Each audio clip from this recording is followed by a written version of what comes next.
Black Ops 7 has barely hit the shelves, and it's already in some big controversy. People are finally seeing just how money-hungry Activision has become with this franchise, and they are not having it anymore. I really hope Activision sees this and really take a break from the yearly garbage release and actually make something that feels finished and well put together. But that's just wishful thinking. So let's see what scene has Call of Duty has caused this time. Hit that subscribe button for more. Now let's get straight into it. Black Ops 7 has been out for a few days now, and honestly, the longer you play it, the more you start to realize something's just off. Like, the initial excitement people had kind of evaporates pretty quickly once you're actually in the campaign. And it's weird because on the surface, it feels like a Black Ops game, but the more time you spend with it, the more you catch yourself thinking, yeah, this really isn't hitting the way it's supposed to. I've gone through the campaign myself, and even now I still can't really tell you what happened half the time. The game just keeps throwing you into these strange sequences that don't connect to anything. One mission, you're running down a highway that's bending all over the place toward a burning Los Angeles, and the next you're suddenly in Japan, I think, shooting robots for some reason. And the game never stops to explain any of it. It just assumes you'll go along with it, even though half the time it feels like something they came up with last minute. Every main character has their backstory mission, but none of them really feel like backstories. They're more like random ideas stitched together. There's no build-up, no real context, just here's a weird level that kind of tells you something about this character. And then they sprinkle in these little moments where the game pretends it's making you think, like needing a door code. But the character who literally works there somehow forgets the password, so now you're doing a minigame on a glowing board. That's about as deep as the campaign gets. It's not engaging, it's not clever, it's just another thing you have to do. But the part that actually surprised me is that the best mission in the campaign has nothing to do with the main squad. There's this one mission where you play as a different team led by a guy named Razor, and the second they start talking, you can tell that team actually has chemistry. They feel like a group that's been together for a while. The banter works, the pacing makes sense, and the mission is grounded in reality instead of whatever the main story is doing. You crash the boat map into a pier, climb some buildings, take out enemies, and it all just feels normal in a good way. It honestly makes the main cast look even worse because every time you go back to them, it's like they barely even know each other. There's no real dynamic between them. They don't play off each other. They don't feel connected. Nothing. It's just four characters standing in the same place.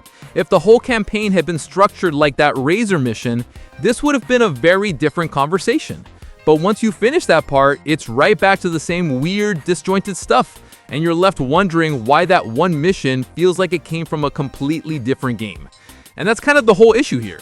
Black Ops 7 doesn't feel like it had a clear direction. It feels like a bunch of ideas thrown together because they needed something ready for this year.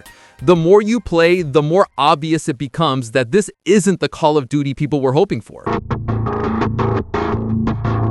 The thing that really blindsided everyone though is how the whole AI situation ended up blowing up way harder than Activision probably ever expected. Like, people were already annoyed with the campaign being a mess, but once they found out the game was stuffed with AI generated assets the marketing never mentioned anywhere, that's when everything just kind of snapped. You started seeing posts everywhere of players showing screenshots, pointing at all the weird AI looking art in the menus and calling cards, and people were like, wait, hold on, they never told us any of this. And the crazy part is, they didn't. They generally just shipped this thing out without disclosing a single piece of AI involvement as if no one was ever gonna notice. And when players did notice, man, that's when the refund started pouring in. Like, not one or two frustrated buyers, whole threads of people showing their refund confirmations. You've got Bricky, a huge YouTuber, literally telling Valve that the game used AI-generated stuff that wasn't shown in the marketing, and Valve just instantly approved the refund. Then you've got another guy saying it's the first game he's refunded in his entire life, and yet another guy who bought the Vault Edition, the pricier one, and even he got refunded instantly. And it just keeps going. You scroll and it's refund after refund after refund, like a parade of receipts proving that people felt lied to. Now, I am not saying using AI is bad. I get that it makes things way easier and faster. I use it myself for the voice. It helps me make content as my voice is deteriorating for medical reasons. But I am not hiding it. So I don't understand why a multi-billion-dollar company wants to hide it. And why are they even using it in the first place? It's not like they're short of money to hire people to make the assets. What makes it even funnier, or sadder depending on how you look at it, is how Activision probably thought none of this would matter. Like, they generally believed players would just shrug and move on the same way they shrugged through every recycled asset, every reused map, every reheated piece of content for the last 5 years. And people were done with it. They were looking at the art in the menus, the calling cards, the backgrounds, and asking, why does a company owned by Microsoft, a literal mega corporation with infinite money, need AI art to make a $70 premium game? And the worst part is, that question has no good answer. Because if you're charging full price, promising a high-budget AAA product, and then stuffing it with AI assets nobody asked for, you're basically telling your customers you don't value them at all. And that's exactly why the backlash hit so hard. People felt deceived, plain and simple. They didn't sign up to pay top dollar for something that looks like it was slapped together by a neural network and shipped out the door to meet a quota. You can honestly feel how worn out this whole franchise is the second you think about how they keep releasing these games. It's like they don't even bother pretending anymore. They're just dropping Black Ops after Black Ops like they're hoping nobody notices it's the same series back to back. And even the devs are basically waving a white flag now. That Treyarch guy straight up saying he'd be dead lying if he said he wasn't worried about franchise fatigue. Like, bro, if the people making the game are worried, what do you think the players feel? Everything feels rushed, reused, slapped together. You look at it and you're like, yeah, this wasn't the product of 3 years of work. This was the product of someone being told they don't get to go home until this mission loads.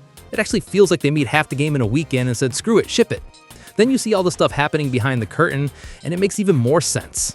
Activision firing like 9,000 people, QA testers begging for job security while leadership is tripping over themselves trying to replace them with AI tools.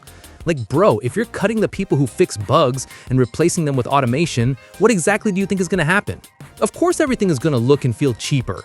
Of course the game is going to feel like warmed up leftovers. You can't strip the studio down like that and expect a masterpiece. And the funniest part is Activision thinks this whole system is normal. They really believe people will just keep buying whatever they throw out because it's Call of Duty. They'll eat it anyway.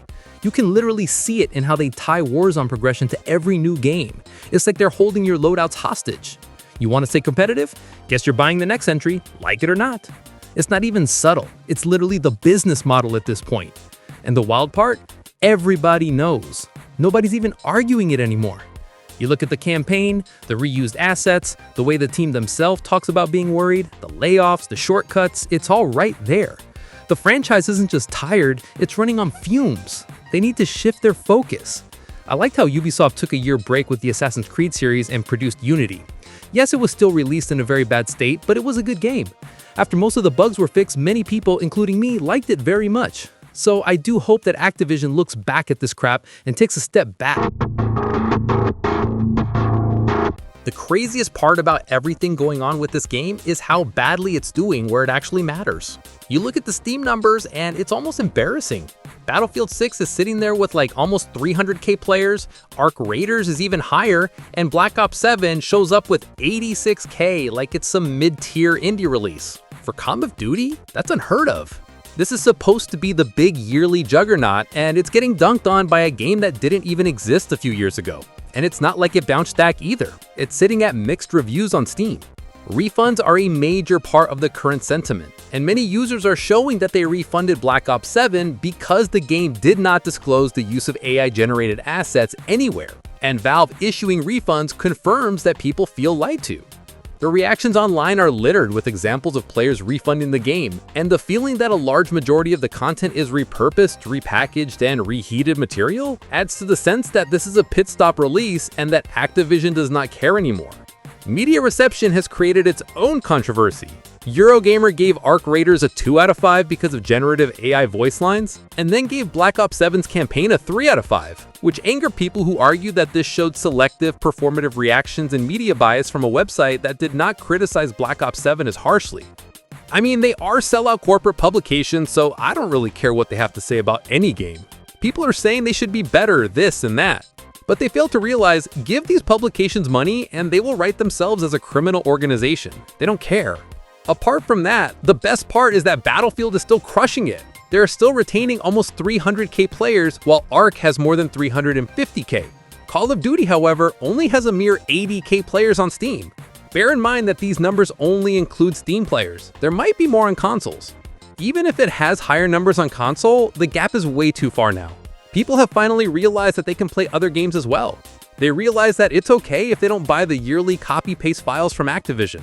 That market, like Steam, has a refund option where trash can be discarded and you get your money back, and I have never been happier.